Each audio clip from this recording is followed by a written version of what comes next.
uang itu mampu membelikan tempat tidur, tapi tidak mampu memberikan tidur. Betul enggak? Uang itu memberikan kita beli rumah, tapi tidak memberikan kita nyaman di rumah. Berarti uang itu jangan dianggap segala-galanya.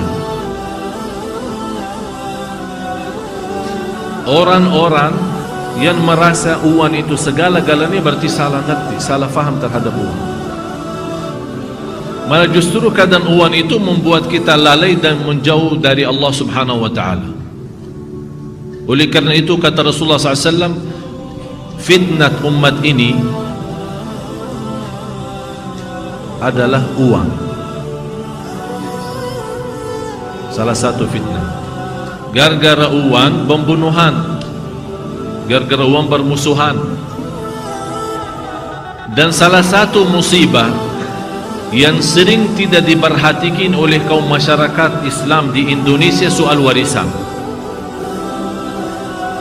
Orang tuanya sudah meninggal, tinggalkan warisan, tanah, rumah, apa yang lain-lain.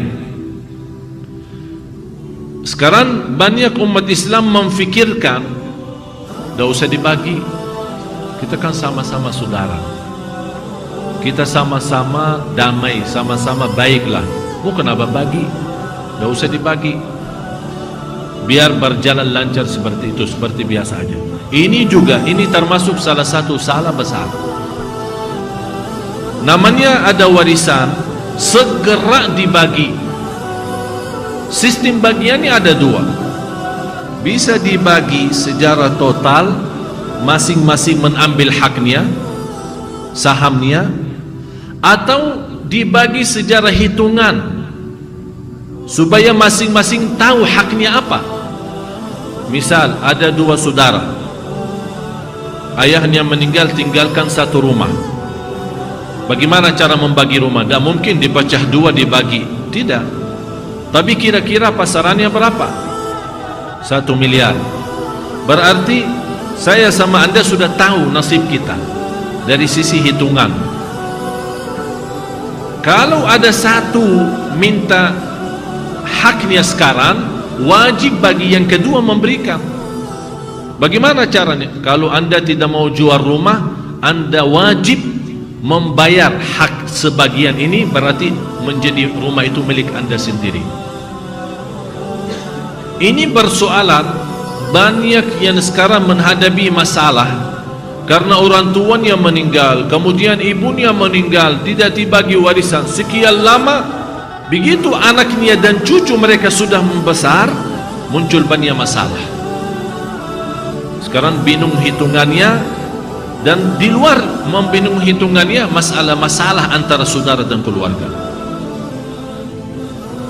Sampai sekarang kita melihat ada banyak keluarga yang kita datangi untuk mendamaikan antara mereka, tidak bisa-bisa.